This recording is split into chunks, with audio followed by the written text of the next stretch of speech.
sense. It's a value, but how you interpret that is going to vary a lot by... And because of the consensus, we have to have 100% consensus before we go through.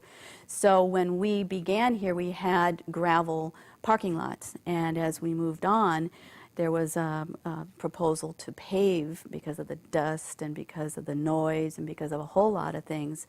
And that was a consensus decision to pave, and that was very one that tore out a lot of people who did not want pavement on site, or as little pavement on site as possible.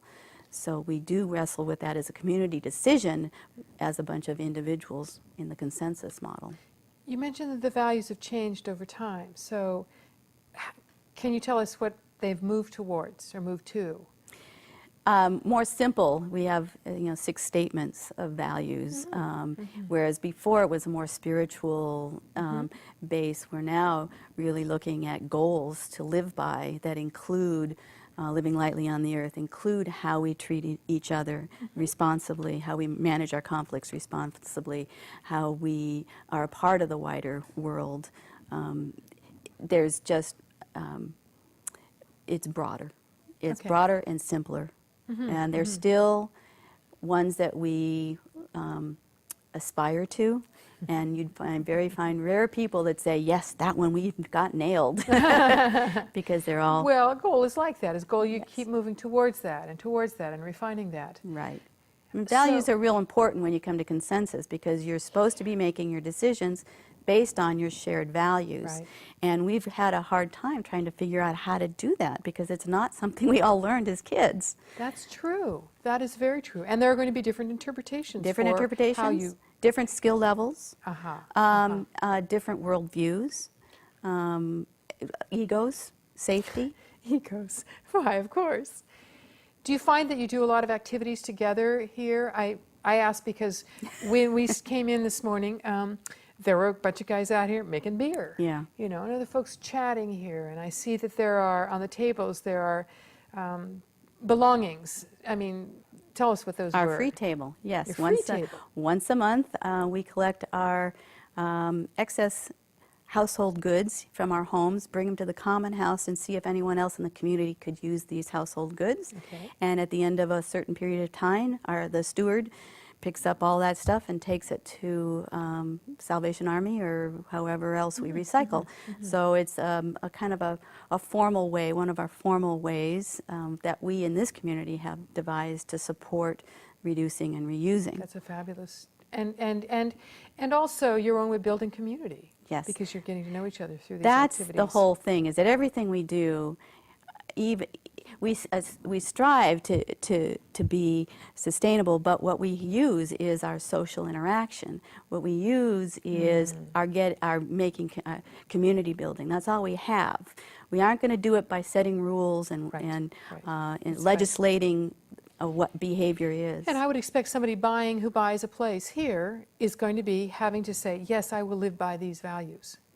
Not only that, I will live by these values, but I will make decisions based on these values, and I will listen to other people's interpretation of these values and make decisions alongside them. So you really are building, I mean, this is a fabulous model for building community at a scale, I would imagine, that's manageable for humans. Barely. 33 is one of the larger co-housing communities. Is that right? Yes, they. I see. 13. It might be a small one. So 13 to 33, I think, is a good range of size. But 33 is a lot of diversity. When we talk about diversity, we're talking about personalities, and we're all trying to live together within that diversity. So if you were going to give your in our last little 4 minutes here, there may be something that we didn't cover, feel free to do that. But I also would love to know if you were going to advise people who are thinking of creating a co-housing project, home, neighborhood, whatever it is, what are the sort of the prime things that you'd give as advice? It's interesting. On Friday, I just spoke with the second co-housing community that's forming in town on just that very topic. And for me, it goes along the the personal dynamics, because building co-housing we think of as a project for a neighborhood, and yet it's all done with individuals. And so I need to approach it as my personal growth, because it's going to challenge me to live to the values. It's going to challenge me to put my ego aside. It's going to challenge me to hear the truth in what other people are saying. It's going to challenge me to listen to the wisdom in the circle, not just speak it and say it, but to listen to the wisdom in the circle. And those are the hardest lessons, I think, that I've learned in community. I thought that it was about building buildings, about choosing the right products and the right things to build with and the right ways to do it. It's not about right at all. It's about sharing, and it's about listening, and about growing myself as a person and using this community as a tool, using all my relationships with my neighbors as tools for me to live the way I want to live.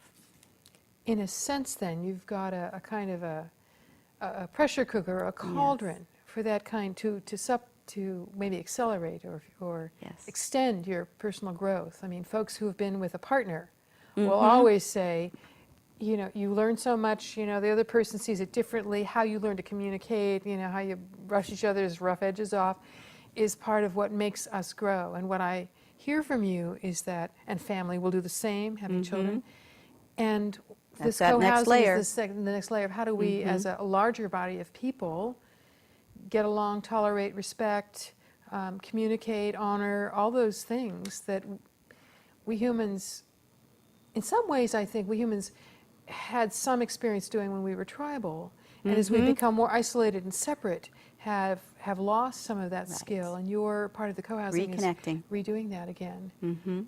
So, what inspires you the most in our last minute? What inspires you the most about living in a co-housing?